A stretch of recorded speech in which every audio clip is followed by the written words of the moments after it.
They say the Emperor protects, but they never tell you what he protects you from. I learned that on my third deployment, when the sky turned the color of infected wounds and the ground beneath our boots seemed to scream back at us. My name is Trooper Cadius Vex, 3rd Regiment, Mordian Iron Guard. Or it was. Names matter less now than the weight of what I carry, the memories that haunt me in the dark between worlds, and the hard certainty that every sunrise could be my last.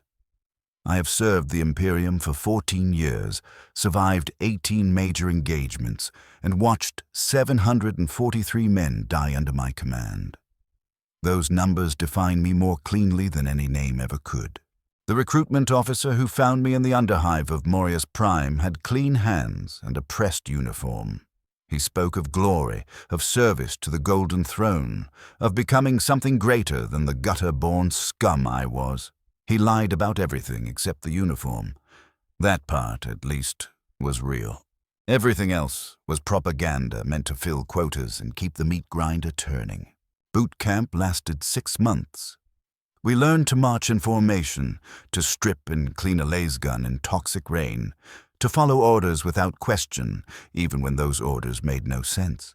They broke us down first, stripping away every foolish notion of individuality, of choice, of the luxury of moral reasoning.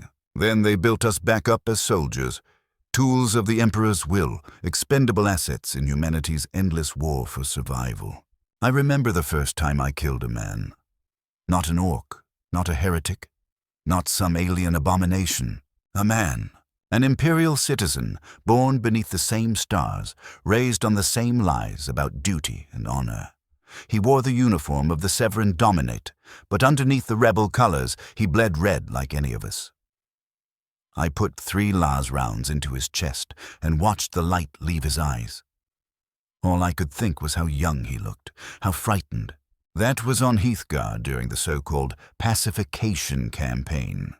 We called it pacification because calling it what it was would have been too honest. It was slaughter. Systematic, efficient, necessary slaughter of Imperial citizens who had the audacity to believe they could govern themselves. The Departamento Munitorum classified it as a training exercise.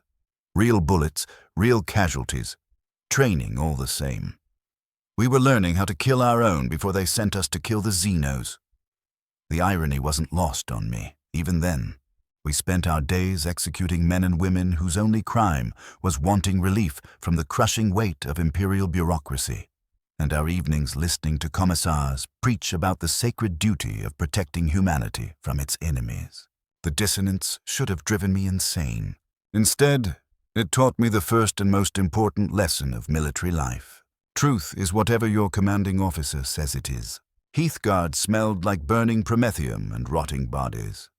The rebels had sabotaged the atmospheric processes before we made planetfall, so the air was thick with industrial toxins and the sweet stench of decay. We wore rebreathers when we could, but supplies were limited and replacements rare. Most of us learned to breathe through our mouths and ignore the way the poisoned air set our lungs on fire. Adaptation was survival. Complaints were weakness. I served under Colonel Marcus Virar, a man who measured success in body counts and operational efficiency. He had spent 30 years fighting rebels and heretics, and the war had carved away everything soft inside him until only sharp edges and cold pragmatism remained. He never raised his voice, never showed anger, never let an expression slip that suggested he remembered what it felt like to be human.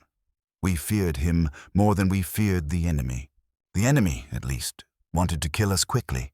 Vra believed in discipline through exhaustion, breaking men down until all they had left was their training and their terror of disappointing him. We marched 20 kilometers a day in full kit, slept 4 hours out of every 24, and ate field rations that tasted like recycled cardboard and synthetic protein. Those who complained were given extra duties. Those who complained twice were flogged. Those who complained a third time disappeared. I learned not to complain. The weapon they issued me was a Mark IV infantry lasgun, serial number 7745 Delta Morius. I memorized that number along with its fully charged weight, the whine of its power pack when it ran low, the way the barrel heated after sustained fire. That laser gun became more familiar to me than my own face. I could field strip it blindfolded, recalibrate the focusing lens in total darkness, and clear a jam under heavy fire. It was the tool that kept me alive, and like any tool, it demanded constant maintenance and absolute respect. But tools break.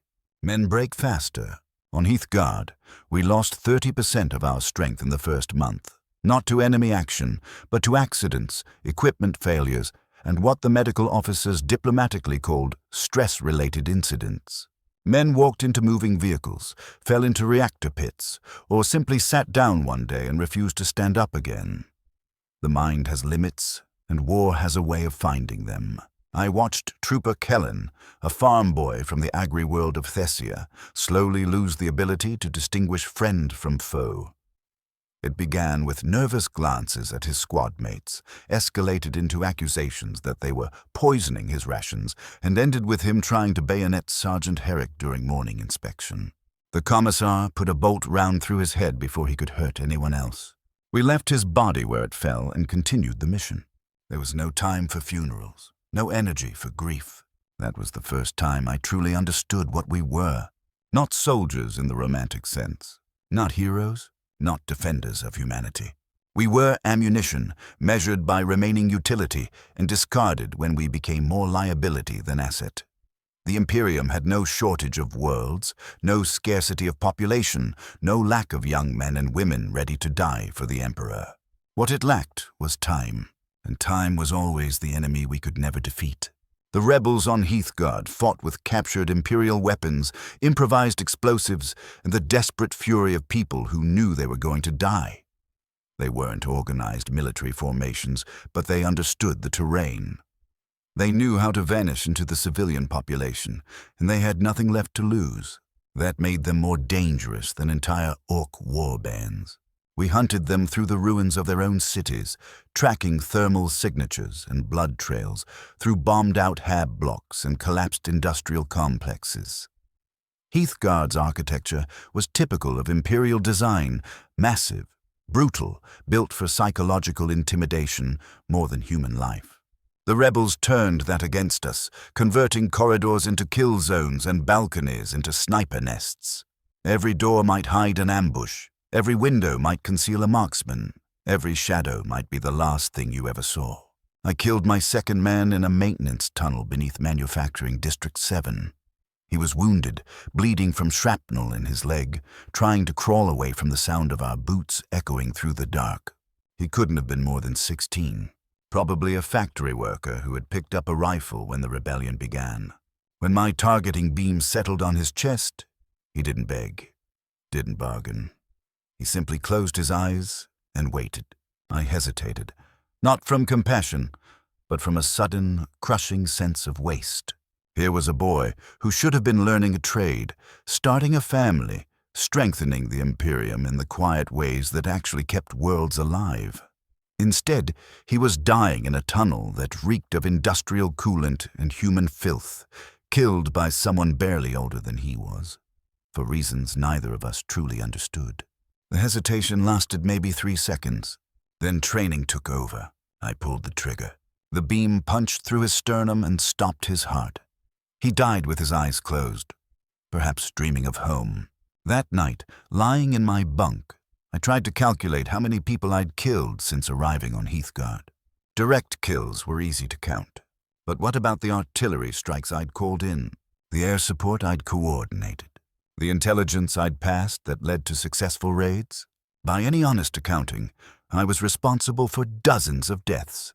Most of them faceless, nameless, and forever unknown to me. The mathematics of war are simple. You kill the enemy before the enemy kills you. Everything else is philosophy. And philosophy is a luxury soldiers cannot afford. I learned to stop counting, to stop questioning, to stop feeling anything beyond the brittle animal relief of surviving another day. The alternative was madness, and madness was just another casualty category. We spent 11 months on Heathguard, 11 months of urban war, counterinsurgency sweeps, and what propaganda broadcasts cheerfully called morale and welfare activities. Those activities were public executions, mass deportations, and the systematic destruction of anything that might serve as a symbol of local identity. We burned libraries, demolished monuments, executed anyone caught with pre-rebellion historical records. We weren't just conquering a world, we were erasing its memory. By the time the campaign ended, Heathguard looked like a different planet. Cities reduced to rubble, the population dead, displaced, or broken. The industrial backbone shattered so thoroughly it would take decades to rebuild, if anyone bothered.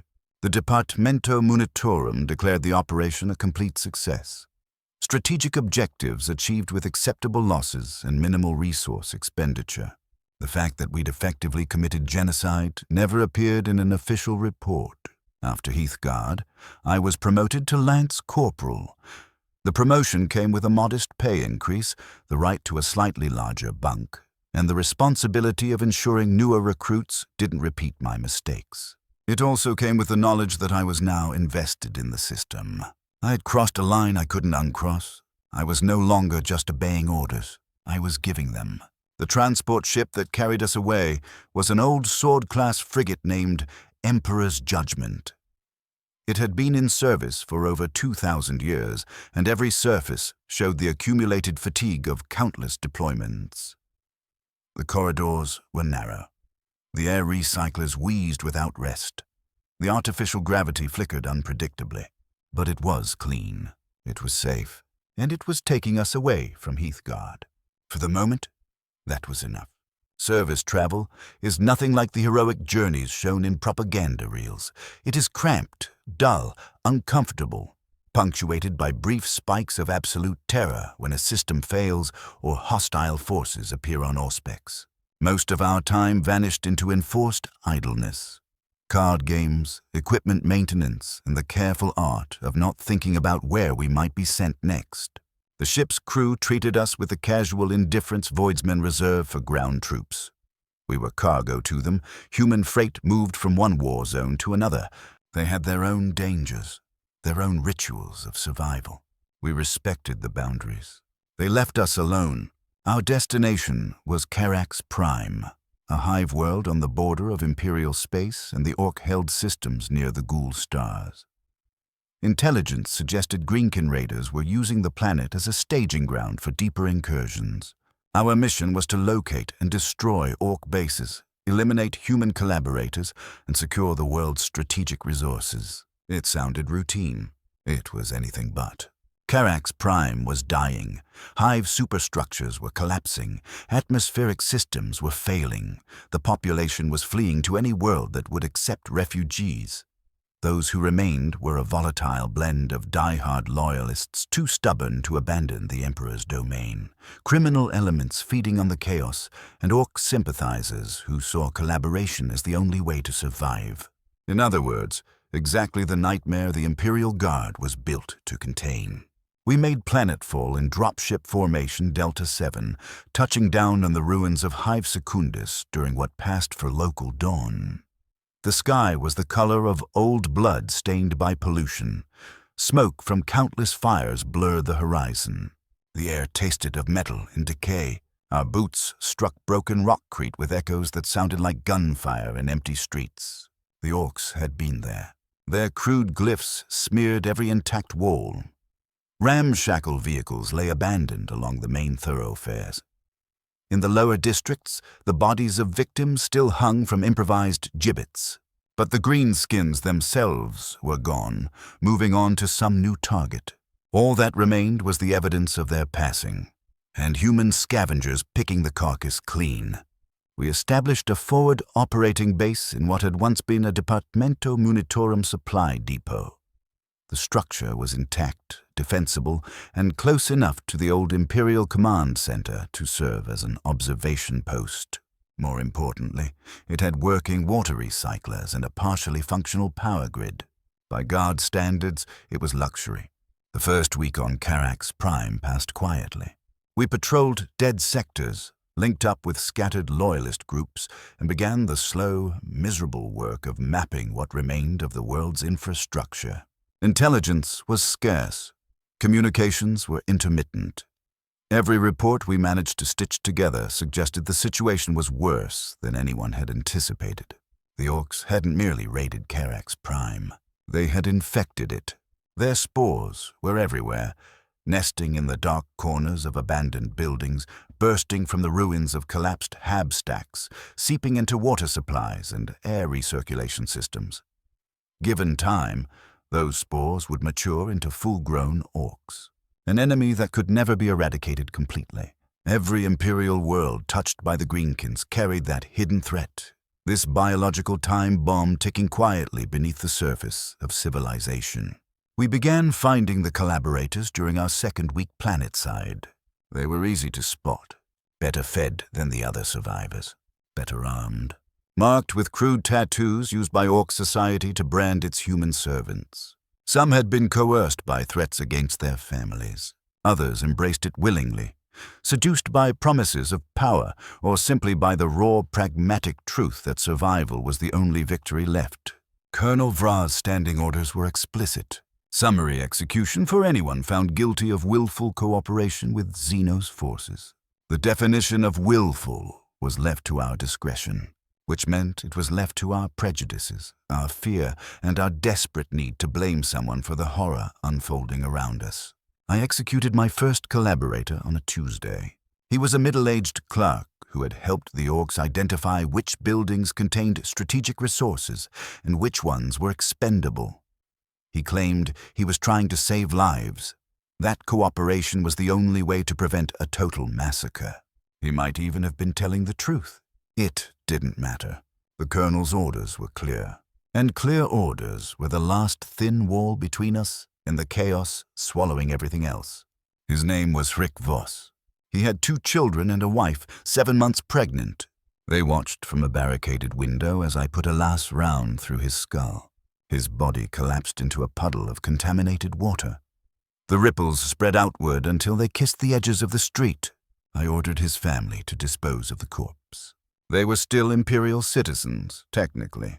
Disposing of traitors was a civic duty. That night, I dreamed of Rick Voss. In the dream, he was alive, still explaining his choices, still convinced that reasonable people could find reasonable solutions to unreasonable problems.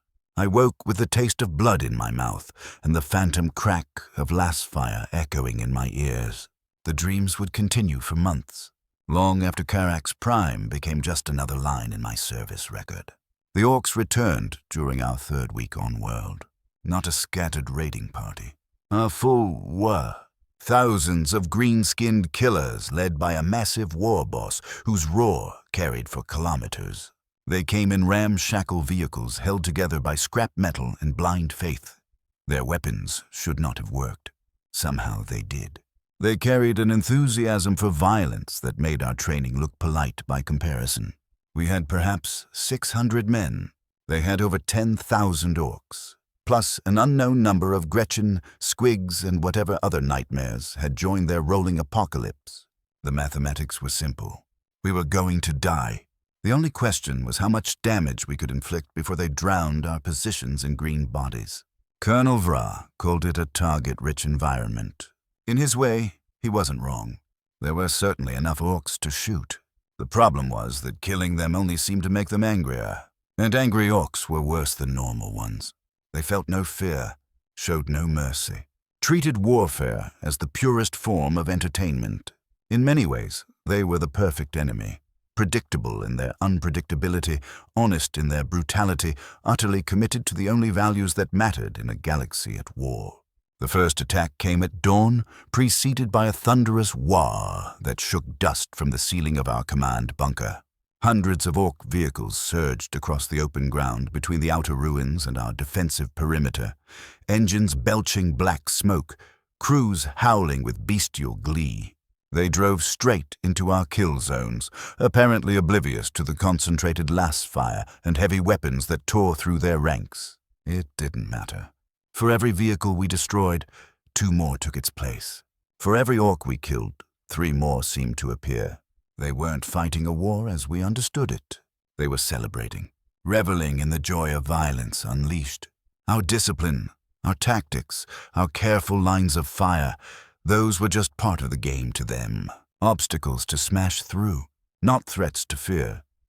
I spent that first battle crouched behind a makeshift barricade, firing controlled bursts at targets that seemed to multiply even as I watched. My laser gun grew hot in my hands. The power pack indicator slipped from green to amber to red as I poured fire into the green tide. When the pack ran dry, I slammed in a replacement and kept firing. When that one died, I reached for another and found my pouch empty. Sergeant Herrick tossed me a spare pack without taking his eyes off the advancing orcs. His face held that hard, veteran calm I'd learned to recognize in senior non-coms. Not fear, exactly, but a clear-eyed understanding of how bad this was and a stubborn determination to sell our lives as dearly as possible. He had been fighting orcs for 15 years. He knew the shape of the storm we were standing inside. The first wave broke against our defenses like water against stone, leaving hundreds of bodies scattered across the killing ground.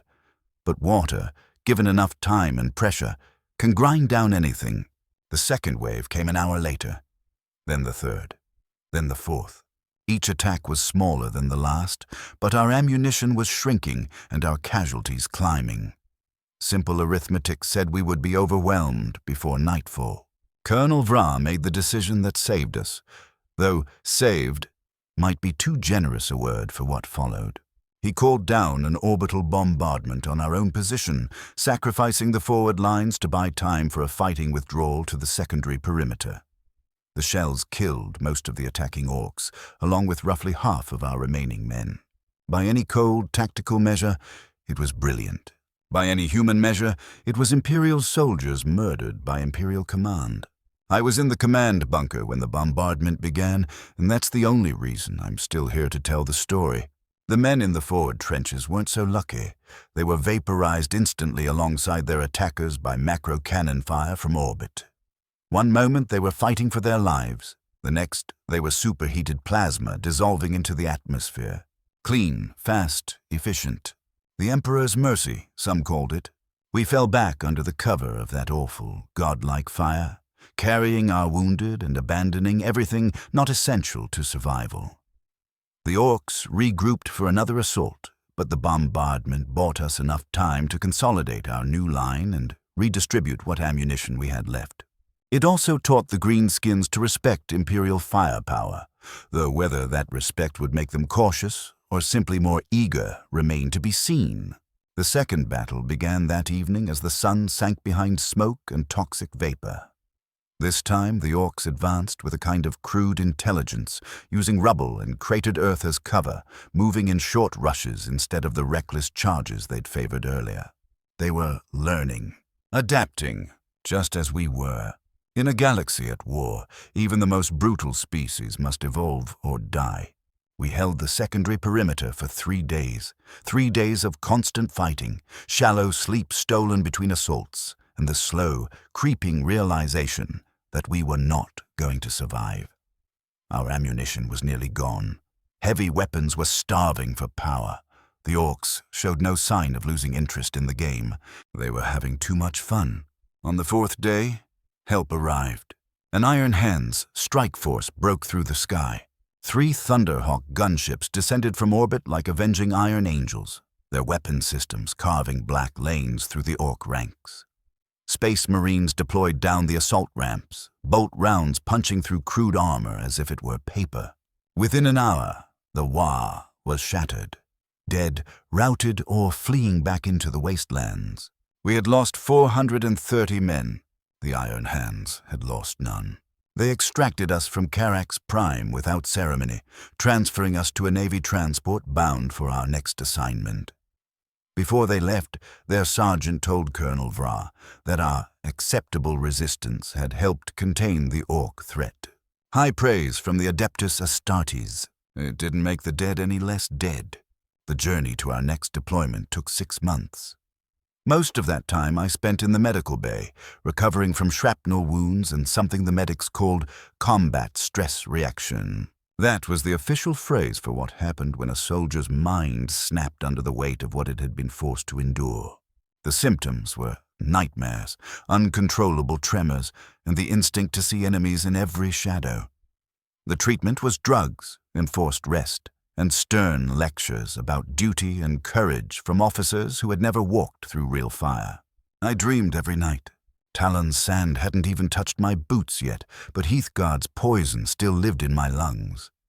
Karak's Prime's burning sky still lived behind my eyes. I dreamed of everyone I'd killed, and everyone I'd watched die. The dreams were always the same, faces without names, names without faces, and the distant echo of last fire that never truly faded. I would wake slick with sweat, reaching for a weapon that wasn't there, whispering warnings to comrades who were already dead. A medical officer, a tired-looking woman with prematurely gray hair, told me the dreams would fade with time. She was wrong. 14 years later, I still dream of Heathguard and Karak's Prime. I still wake reaching for my rifle. The only difference is that I've learned to suffer quietly, to keep the screaming on the inside where it belongs. Our next assignment was Talon, a desert world famous for its armored regiments and its endless campaigns against orc raiders, chaos cultists, and sometimes each other. We were attached to the 12th Tan Desert Raiders as replacement personnel, filling the gaps left by casualties from earlier deployments. We were told it was a privilege. The Talon regiments were legendary, they said, skilled, courageous, capable of winning battles despite impossible odds. The reality was uglier. The 12th Tan was a broken unit. Its ranks were a rough mix of shell-shocked veterans, green recruits, and men deemed unsuitable for more prestigious formations. They had been fighting continuously for 3 years, rotating between combat zones without ever returning home. They were tired, bitter, held together only by iron discipline and the shared understanding that desertion meant death. Colonel Vra was transferred away. His replacement was Major Kellians, a Talon officer who had earned his rank through 30 years of service in the desert wastes. Major Kellians was everything Vra had not been. Emotional, unpredictable, prone to decisions made on instinct instead of careful analysis. His men loved him for it. They also died for it in numbers that made our losses on Karak's Prime look modest. Talon itself was a world of endless sand, scorching days, and nights so cold they felt like punishment. The native population lived in underground cities linked by vast tunnel networks, emerging only when necessary and always sealed inside protective gear.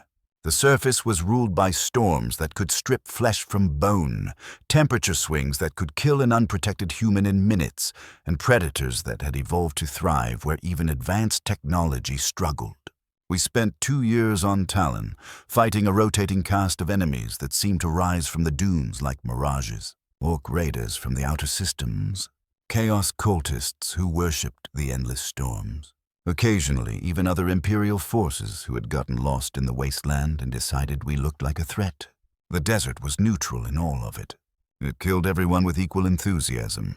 I learned to navigate by the stars, to find water in places that looked dead, and to sleep with sand in my eyes, my mouth, and my equipment. I learned which animals could be eaten safely and which could kill you by contact alone. I learned to fight when visibility was measured in meters, when the only reliable landmarks were the burning wrecks of vehicles swallowed by the last storm. Most importantly, I learned that survival was not about being strong or brave or clever. Survival was about being lucky, and luck was finite. Every day I lived was a day closer to the moment my luck would run out. The only question was whether it would happen in combat, in a sandstorm, or during one of the long marches across empty wasteland between objectives. The fighting on Talon followed a pattern. We would receive intelligence about enemy activity in a given region, march across the desert to investigate, and discover that the intelligence was outdated, inaccurate, or deliberately false. Sometimes we found the enemy anyway, usually in greater numbers, better positioned and far more prepared than our briefing suggested. Sometimes we found nothing but sand, heat, and the bones of earlier expeditions that had trusted the same lies. The worst part was the waiting. Long stretches where nothing happened, where we sat in our positions and watched the horizon for signs that never came. The desert played tricks on the mind. Phantom shapes in the distance, whispers in the wind, the persistent sensation of being watched by something you could never see. Men who had survived impossible battles would crack under the slow torture of staring into emptiness for days. I was promoted to corporal during our second year on Talon, after Sergeant Herrick was killed in a skirmish with Chaos cultists. The promotion came with more responsibilities, a modest increase in pay, and the grim privilege of watching younger soldiers repeat the mistakes I had made on Heathguard and Carax Prime.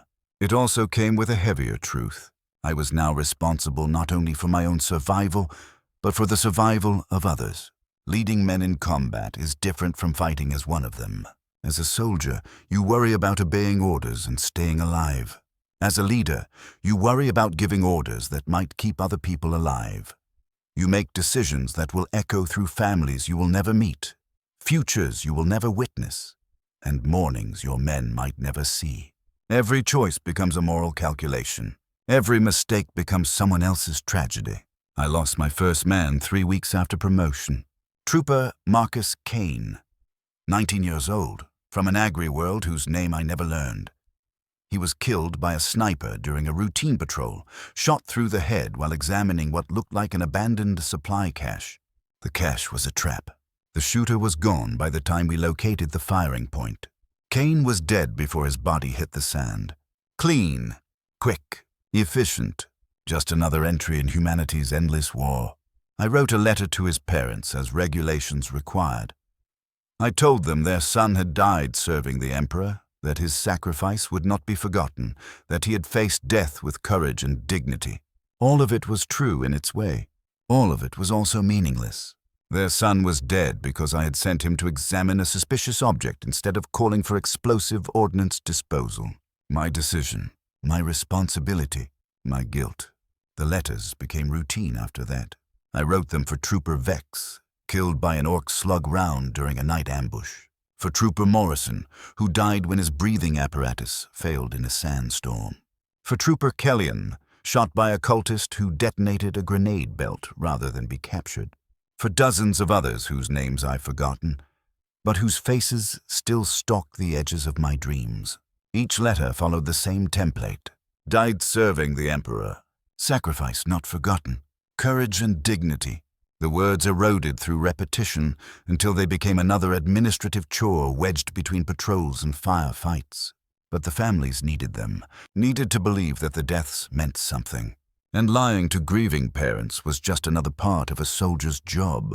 The Chaos cultists were the worst enemies we faced on Talon. Orcs were dangerous but predictable, driven by bloodlust and the simple joy of violence. The cultists were human, which meant they could plan, deceive, anticipate. They were also utterly insane, fueled by a religious fervor that pushed them into acts that defied reason and basic human decency. Fighting them felt like fighting a nightmare given breathing flesh. They poisoned water sources, built traps in places that looked safe, spread disease through abandoned settlements. They turned captured Imperial personnel into living bombs. Mind-wiped slaves rigged to detonate when they reached friendly lines. They sacrificed entire communities to summon demons, creatures from the warp that existed only to twist pain into worship. I saw my first demon during our 18th month on Talon. We were investigating reports of cult activity in an abandoned mining settlement, following intelligence that, for once, proved accurate. The cultists were there, and something else. Something that should not have existed in any universe governed by sane laws. It looked like a man if men were 3 meters tall and made of shadow and malice. It moved through our positions like smoke, ignoring las fire and explosives as if they were gentle wind. When it touched a man, that man screamed once and collapsed. Life drained away in seconds. When it spoke, rarely, its voice sounded like breaking glass and distant thunder. We eventually forced it back. Killed isn't the right word. We saturated its approximate location with so much concentrated fire that it began to unravel, losing cohesion and dissolving into whatever realm had birthed it. The process took 4 hours, cost us 37 men, left the survivors with nightmares that would last for years. But we had won, technically, and technical victories were all that ever mattered in official reports. The demon's presence corrupted everything within 5 kilometers. Plants withered, animals fled or turned savage. The air itself seemed thick with malevolent intent. We were ordered to evacuate the region and call down another orbital bombardment to cleanse it. 6 months later, the soil was still sterile. The water remained toxic. Sensitive equipment failed if brought too close to the impact zone. That was the moment I truly understood what we were fighting. Not just orcs, not just rebels, not just rival empires clawing for the same resources. We were fighting the universe itself, holding back forces that wanted to rewrite reality into something unrecognizable and inhuman. The Imperium was not perfect, but it was sane. And sanity was the most precious currency in a galaxy gone mad. We were rotated off Talon after 2 years of continuous deployment. 2 years of sand, heat, and relentless violence left us physically depleted and mentally scarred. But we had done our duty. The casualty rolls showed an 87% turnover rate. Fewer than 1 man in 10 survived the full deployment. By Imperial Guard standards, that was acceptable. Our next assignment was ship duty. Security personnel aboard Navy vessels patrolling the Outer Rim. After Talon, it sounded like a vacation. In some ways it was. Regular meals, clean water, sleeping quarters with actual doors, stable gravity, recycled air that didn't taste like sand, and the quiet reassurance that void shields would blunt most conventional threats. It was also mind-numbingly boring. We spent months traveling between systems, our responsibilities reduced to guard rotations, weapons maintenance, and the occasional boarding action when we encountered suspicious vessels. Most of our time dissolved into enforced idleness, reading old books, playing cards, and trying not to imagine what waited for us at the next destination. The Imperial Navy operated by different rules than the Guard. Naval personnel were long-service professionals trained for highly specific technical roles. They expected decades of duty, not the handful of years most guardsmen survived. They looked down on us as temporary passengers, useful for certain operations, but not truly part of the ship's soul. The feeling was mutual. They fought at distance with technologies and doctrines we barely understood. We preferred our enemies close enough to see their faces. I served aboard 3 ships during my naval tour. The Righteous Fury, a grand cruiser assigned to the shipping lanes between major hive worlds. The Emperor's Wrath, a battle cruiser that hunted pirates along the Outer Rim. And the Divine Providence, a massive battleship that served as flagship for Battlefleet Obscurus. Each had its own culture, its own traditions, its own way of enduring the endless boredom of space. The most memorable action of my naval service occurred aboard the Emperor's Wrath, when we intercepted a Chaos Raider that had been preying on Imperial merchant vessels. The Raider was a converted Imperial frigate. Its hull was coated in blasphemous symbols. Its crew were men and women who had sold their souls for power and forbidden knowledge. They fought with the desperate fury of the damned, knowing capture meant execution, and that death might be preferable to what their dark masters would do to them for failure. We boarded the Raider after a brutal void engagement that left both ships crippled and drifting. The boarding action was supposed to be routine. Secure the vessel, capture any surviving crew for interrogation, and salvage whatever intelligence we could find. Nothing about it was routine. The interior of the Chaos Raider had been reshaped into something that barely qualified as architecture. Corridors folded at angles that made the mind recoil. The walls were layered with symbols that seemed to shift when you tried to focus on them, and the air was thick with whispers in languages that felt older than human speech itself. Walking those passages was like moving through a living nightmare. A few of our men simply stopped and refused to go farther. After the first compartments, we found the crew in what had once been the ship's cathedral, now converted into a shrine to powers no loyal tongue should name. They had been dead for hours, killed by their own hands in a final ritual. Their bodies were arranged into patterns that made my eyes burn to look at. The smell was beyond anything I can properly describe. Not just death, something deeper, a corruption that suggested rot of the soul, not the flesh. The ship's cogitators had been infected with whatever madness drove the crew. The machine spirits had become gibbering ghosts. Every screen displayed impossible geometries. Every speaker poured out screaming that came from no human throat. Every automated system felt designed to break the mind of anyone foolish enough to interact with it. We eventually cut power to the entire vessel just to silence the electronic cacophony. What we found in the captain's quarters changed my understanding of what the enemy truly was. Maps of Imperial shipping routes, patrol schedules, defensive positions, communication logs showing coordination with other Chaos vessels, timetables of raids, and intelligence supplied from sources inside the Imperium itself. And most disturbing of all, personnel files on Imperial Guard units. Not just names and numbers, tactical assessments, psychological profiles, recommendations on how best to break our morale. They had been studying us, learning our methods, our weaknesses, our fears. Chaos was not a mindless storm driven only by bloodlust and hysteria. It was organized, methodical, and utterly committed to annihilating everything we held sacred. They understood us better than we understood ourselves, and they were using that knowledge to dismantle the Imperium from within. I spent 6 hours aboard that vessel, combing through compartments that defied geometry and examining artifacts that should never have been created. 6 hours that felt like 6 years. By the time we withdrew to our own ship, I finally understood why the Imperium's policy toward chaos was immediate and total destruction. Some knowledge is too dangerous to keep. Some enemies are too corrupting to capture alive. The Emperor's Wrath destroyed the raider with melter torpedoes fired at point-blank range. The explosion burned bright for light minutes in every direction, an artificial star that consumed the vessel and all its blasphemies. The captain logged it as a successful interdiction operation. The official records did not mention what we had found, what we had learned, or why half the boarding party requested transfers within a week of our return to port. My naval service ended when the Divine Providence was reassigned to the Gothic sector and my regiment was transferred back to ground operations in Segmentum Solar.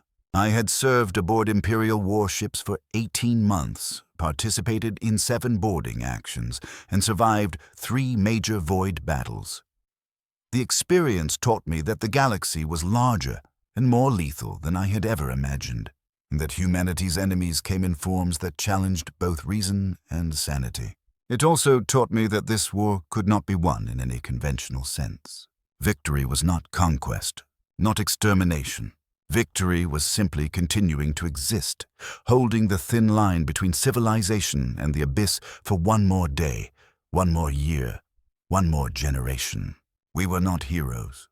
We were antibodies in the galaxy's immune system, fighting an infection that could never be completely cured.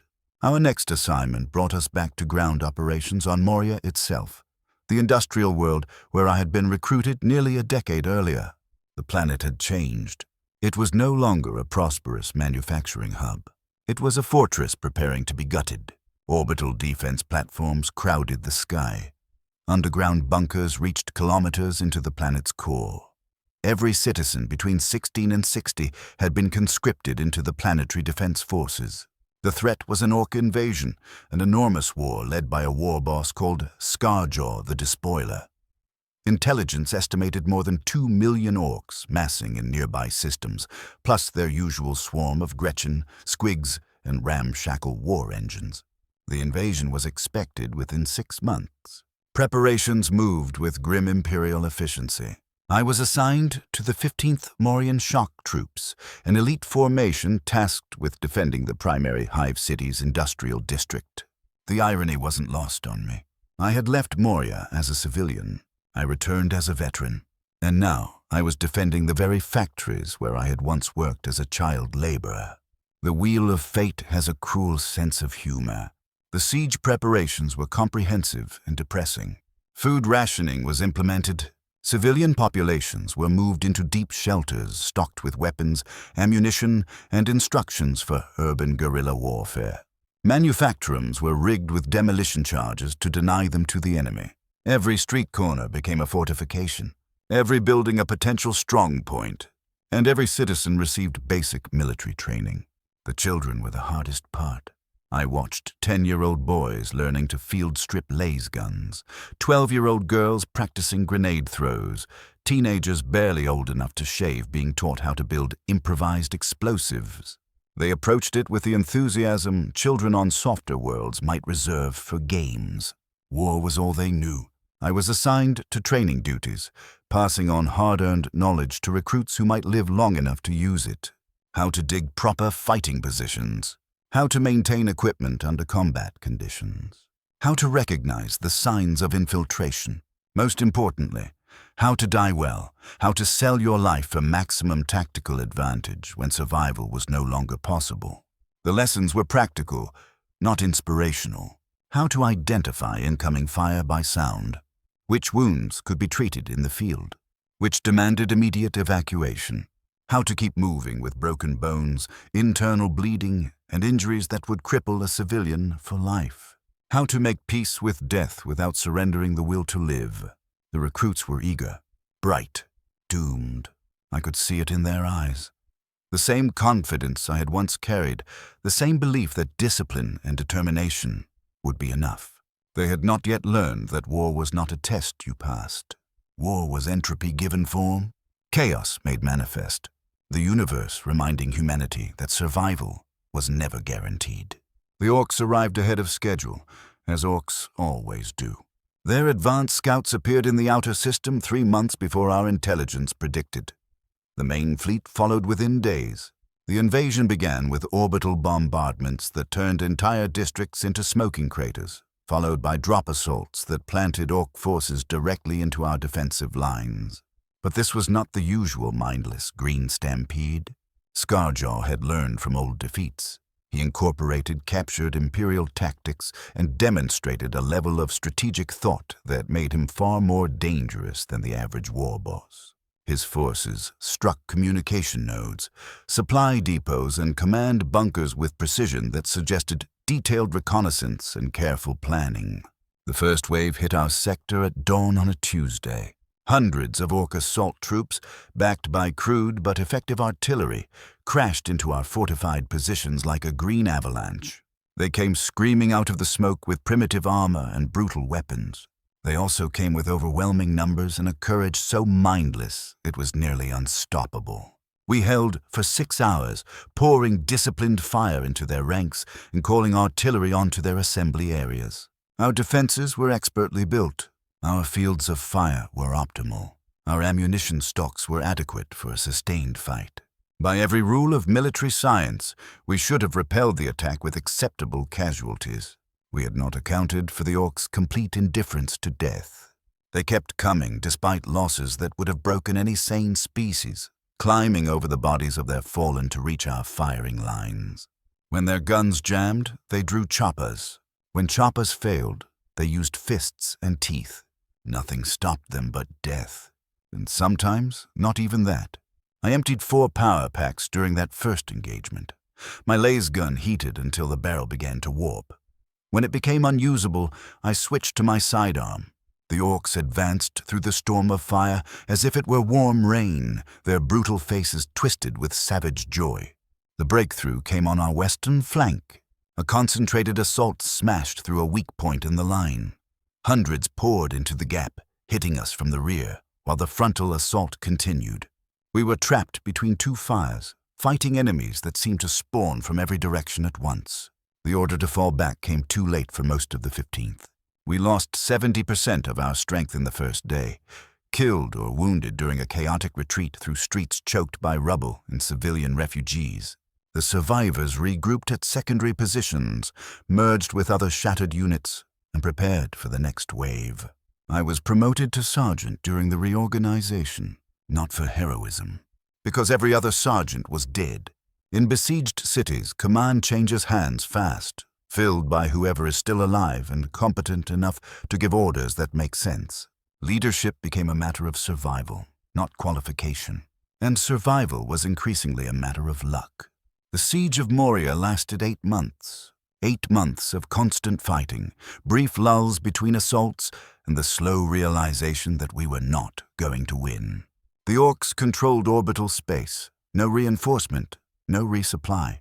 Ammunition thinned. Food nearly vanished. Casualties became unsustainable. And the Orcs kept learning. They began using captured Imperial equipment, integrating human weapons into their crude war engines. Worse, they used captured humans as advisors, turncoats who fed them intelligence about our positions and procedures. The war was changing both sides, forcing an evolution neither species had expected. The breaking point came during the 6th month, when Orc forces penetrated the lower levels of the primary hive and began pushing toward the industrial core. If they reached the main power generators, the defensive grid would collapse. Organized resistance would become impossible. We received orders to hold the generator complex at all costs, which meant we were expected to die where we stood. The final battle lasted 3 days, fighting in confined spaces with improvised weapons and salvaged gear, backed by civilians who chose to fight rather than wait for capture. The Orcs came in waves, each smaller than the last, but more desperate, more vicious, more determined. They had invested too much in this siege to accept defeat. My last Orc died under my combat knife. My laser gun was empty, my sidearm broken. My pouches held only dead power packs and spent casings. The Orc was bigger, stronger, armed with a weapon that could have split me in half. But in those tight corridors, speed mattered more than strength. It died with what might have been a smile on its brutal face. Even in death, it seemed pleased by the quality of the fight. There was something almost admirable in that pure honesty. It had come to battle. It had battled well. It had died as it lived. In its way, it was more honest than any of us. Relief arrived on the morning of the 4th day. Imperial fists, strike forces made planetfall and began systematically collapsing Orc positions. Their arrival turned the tide in ours. The surviving greenskins retreated or were annihilated by enemies they could not hope to overcome. Within a week, organized Orc resistance had broken. The siege was declared over. We had lost 92% of our strength. Out of nearly 50,000 defenders present at the beginning, fewer than 4,000 lived to see liberation. The hive was in ruins. Industrial capacity shattered.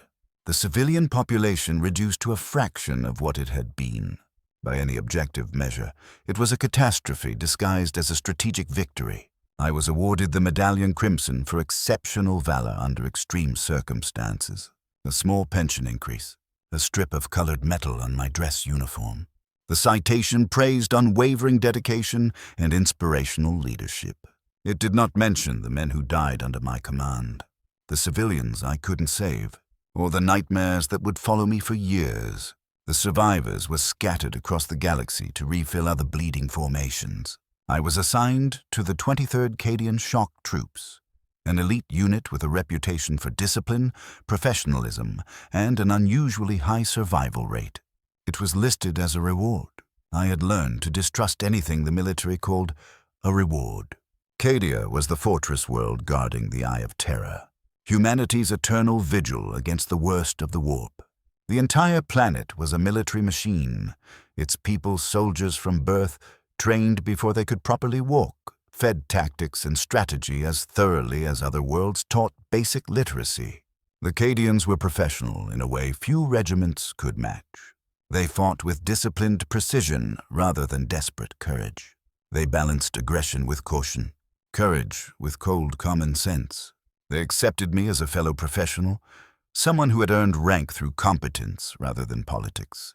My new commander was Colonel Jarek Caney, a Cadian officer who had fought Chaos forces for over 20 years.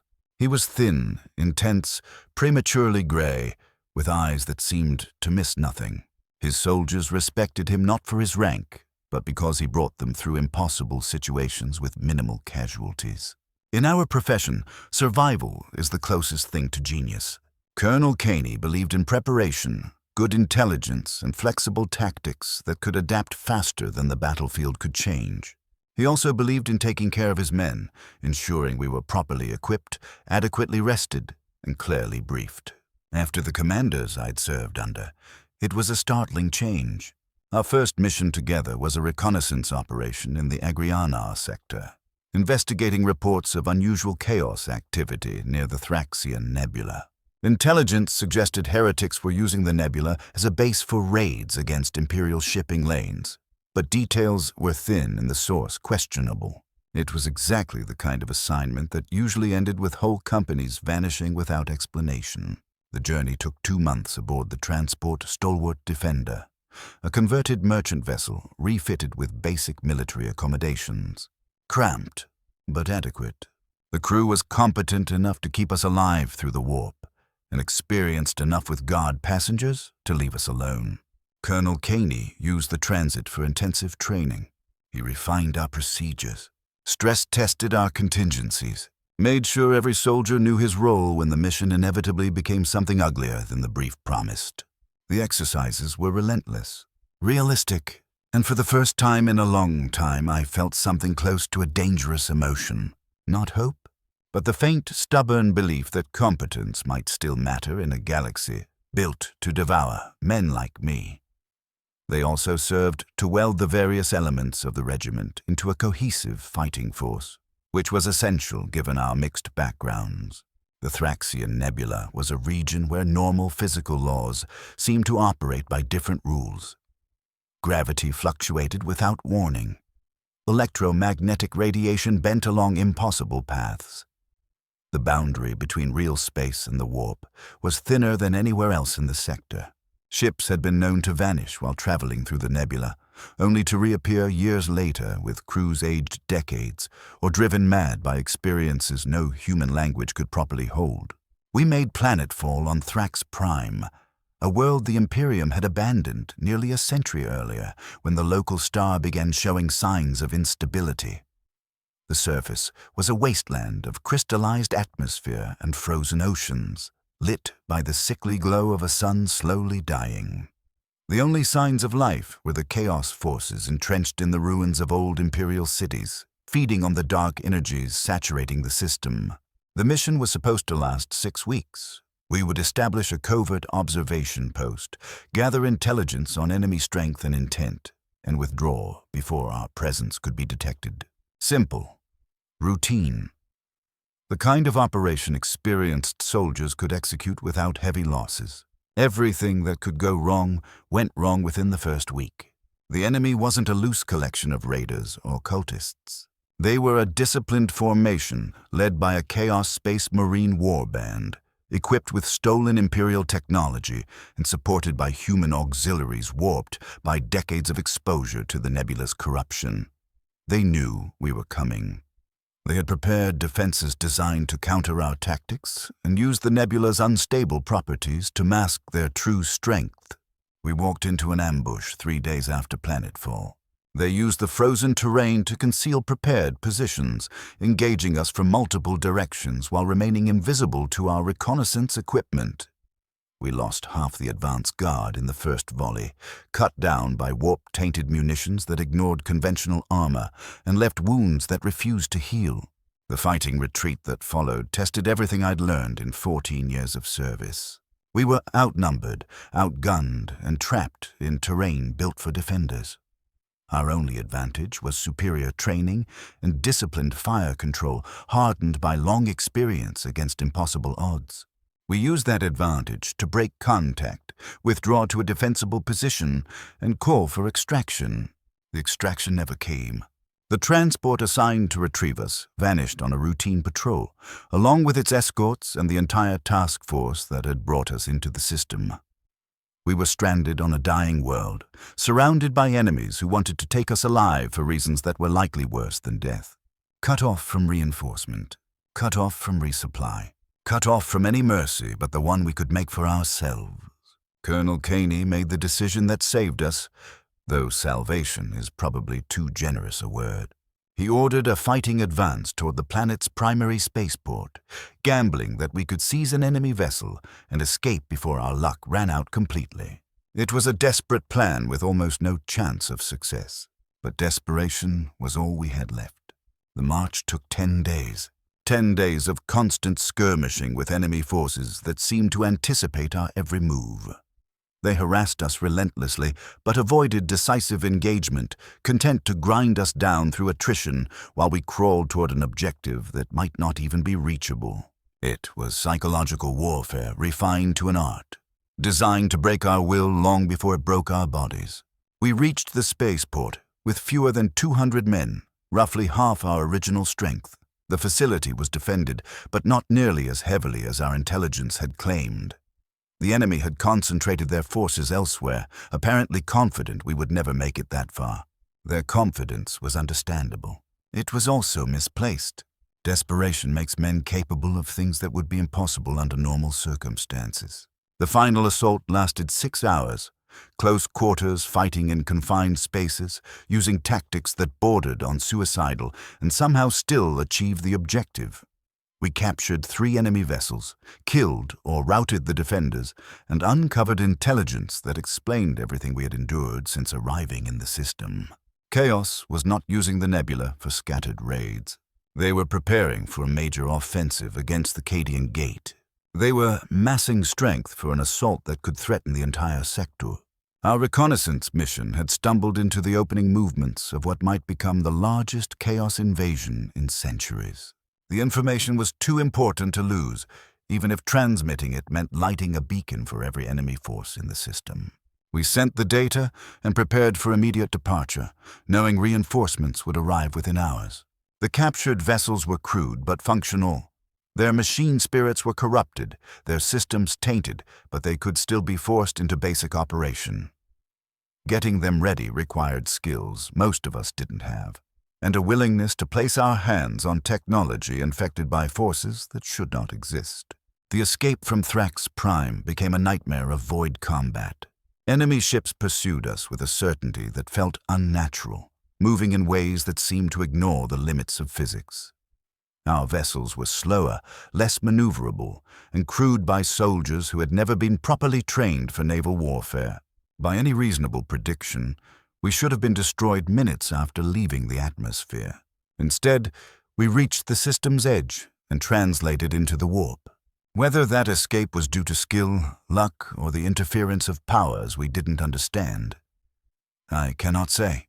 The journey back to Imperial space took 4 months. I spent most of it in the medical bay, suffering wounds that refused to heal properly. Chaos weapons left injuries that festered despite treatment. Corruption that spread through flesh and spirit alike. The ship's medic, a veteran of 30 years, admitted he had never seen anything like them.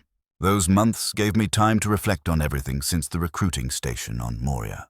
14 years of continuous warfare, dozens of campaigns, hundreds of battles, thousands of moments where survival was measured in seconds instead of hours. I'd served on 16 worlds, fought 11 different kinds of enemy, and watched more men die than I could ever count. What had I accomplished? What had any of us accomplished? The galaxy was still at war. The Imperium was still besieged by enemies that multiplied faster than they could be destroyed. Humanity still clung to existence through brutal necessity and blind faith. Nothing had changed except the names on casualty lists and the coordinates of the worlds where young men were sent to die. But perhaps that was enough. Perhaps the simple act of bearing witness, of surviving long enough to remember, was its own kind of victory. Someone had to carry the memory of the fallen. Someone had to remember their names, their faces, and the way they died. If that was my purpose, if that was the only honest lesson 14 years had carved into me, then perhaps it was worth the cost. The transport that carried us back to Cadia was met by naval escorts and guided to the fortress world with honors appropriate to our achievement. The intelligence we brought back would save millions. It helped blunt an offensive that could have shattered Imperial defenses. Officially, we were heroes. It wasn't how any of us felt. Colonel Caney was promoted to general and transferred to sector command. The surviving members of the regiment received the Imperial laurel and were granted extended leave on worlds of their choosing. I was offered a commission, the chance to become an officer and train the next generation of soldiers who would face the same impossible choices. I accepted, not because I wanted the burden, but because someone had to pass on what we had learned. This is the truth of military service in the 41st millennium. We are not the shining heroes of propaganda vids or the glorious warriors of ancient legend. We are ordinary people, forced into extraordinary acts because someone has to stand in the way and because the alternative is too terrible to contemplate. We fight not for glory or conquest. We fight for the simple right to exist, to draw breath in a galaxy that seems determined to extinguish human life. They say the Emperor protects, but he protects through the actions of mortal men and women who choose to stand between civilization and chaos. Every guardsman who holds a position against impossible odds. Every soldier who dies far from home in service to strangers they will never meet. Every veteran who passes on hard-won knowledge to recruits who may live long enough to use it. We are the ones who stand watch in the dark places where evil breeds. We are the ones who carry the fight to enemies that exist not only to destroy everything we hold sacred. We are the ones who pay the price in blood, in sanity, in the slow erosion of everything that makes us human, so that others can sleep without hearing the guns.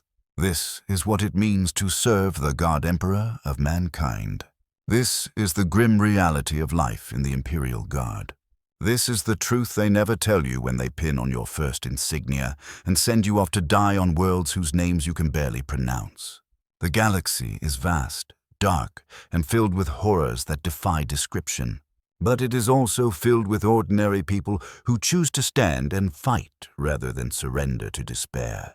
As long as that remains true, there is hope. Not much hope, but enough. The Emperor protects. And we protect the Emperor